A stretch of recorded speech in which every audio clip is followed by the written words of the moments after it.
empat hal mendatangkan rizki kemari. Dan empat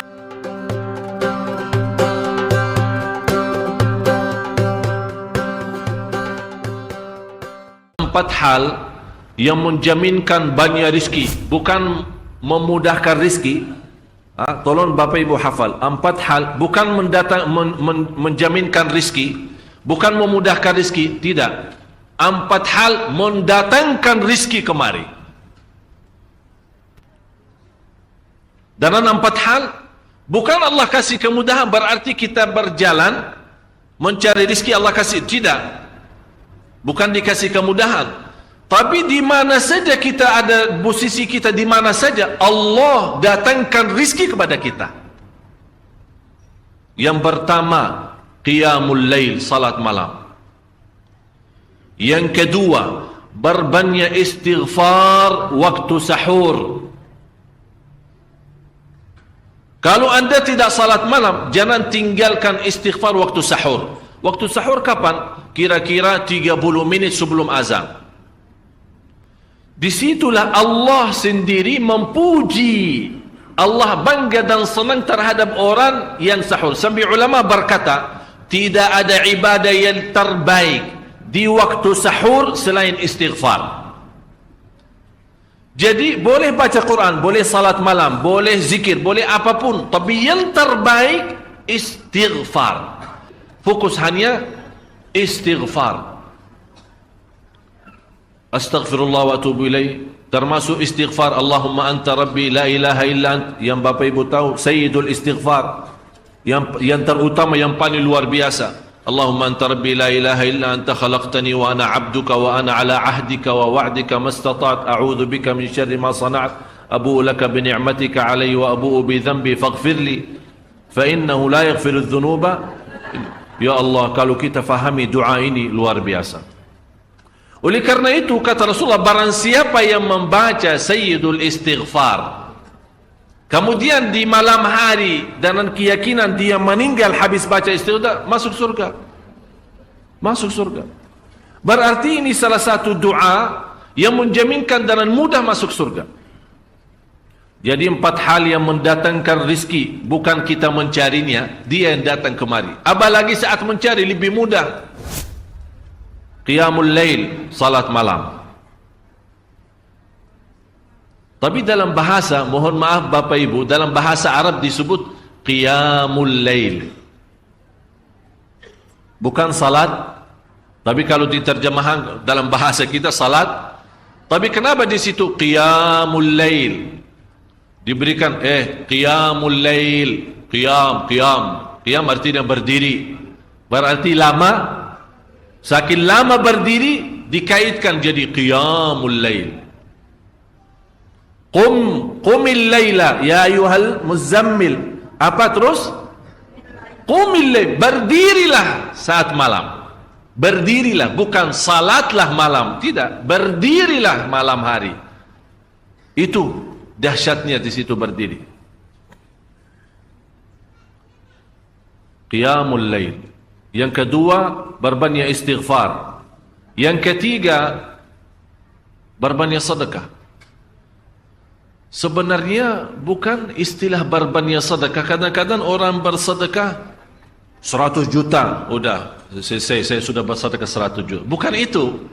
Bukan yang dimaksud berbanyak sedekah itu dari sisi uang itu banyak atau sedikit, bukan. Yang dimaksud rahasia sedekah, ta'ahudus sadaqah, istiqamah bersedekah. Istiqamah. Itu tidak menjadi masalah besar maupun kecil. Itu tidak menjadi masalah. Karena bagi Allah tidak ada artinya besar maupun kecil. Kita tidak memberikan kepada Allah. Karena Allah Maha Kaya. Tapi rahasia sedekah itu kita terus menerus sedekah. Siang, pagi, malam, pagi, besok, terus minggu depan. Tidak pernah berhenti. Setiap ada kesempatan selalu kita membawa sedekah. Itu namanya ta'ahudus sadaqah. Ta'ahud kalau dalam bahasa sebuah janjian. Seolah-olah kita ada kontrak kerjasama antara diri dengan apa? Dengan sedekah. Itu kata ta'ahud, ahad, berjanjian. Saya berjanji Seolah-olah ada berjanjian antara kita dalam sedekah.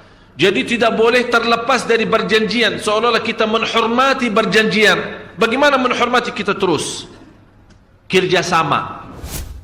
Kita beri, Allah ganti berkah sedekah. Kita beri lagi, Allah ganti masih terus. Kita beri, masih Allah terus ganti. Itulah dahsyatnya sedekah. Jadi Bapak Ibu, jangan nunggu hari tertentu, bulan tertentu, malam tertentu kita bersedekah. Jangan. Setiap kita merasa ada berita baik, ada berita maupun ada berita buruk yang menyakiti perasaan kita, di rumah tangga kita, anak kita, suami kita, istri kita, apapun, langsung segera sedekah. Disitulah rahasianya. Ikatkan seolah-olah kita sudah membuat perjanjian antara diri dan sedekah. Dalam segala hal, hal senang maupun hal tidak, hal bahagia maupun hal sedih, hal bangga maupun hal lagi menghadapi kesusahan, kesulitan, selalu sehat dan sakit. Terus yang keempat, zikir, berzikir pagi hari dan sore hari. Berzikir pagi hari dan sore hari. Ini 4 hal Bapak Ibu. Berdiri malam hari, itu yang namanya tahajud, banjanya atau lamanya berdiri. Berbanyak istighfar waktu sahur. Yang ketiga, berbanyak sedekah. Sudah Bapak Ibu mengerti? Jadi istilah berbanyak sedekah bukan artinya harus banyak dari jumlah hitungannya, tidak. Yang keempat adalah berzikir di pagi hari maupun petang hari. Amman huwa qanitun ana al-laili sajidan wa qa'ima. Sajidan wa qa'ima. Jadi Bapak Ibu, saat kita berdiri lama, walaupun baca satu ayat, diulangi berkali-kali. Walaupun baca surah pendek, tapi diulangi berkali-kali, tidak menjadi masalah. Bapak Ibu hanya hafal qulhu. Qulhu dibaca 3 kali, pahalanya seperti baca Al-Quran 30 juz. Ada seorang salih mengajak kawannya, sudah mendekati subuh, ayo bangun salat malam dan baca sepertiga Al-Quran. Langsung orang itu menjawab, bagaimana saya baca, sebentar lagi mau azan. Bacalah Qul huwallahu ahad. Salat malam dan Qul huwallahu ahad. Jadi Bapak Ibu, yang saya harap, jangan susah fikir, ya Allah saya mau baca apaan. Tak usah susah fikir. Baca dan nikmati, yang penting nikmati bacaan. Walaupun Qul huwallahu ahad setiap hari. Kalau kita pusing baca, Allah tidak akan pusing mendengar.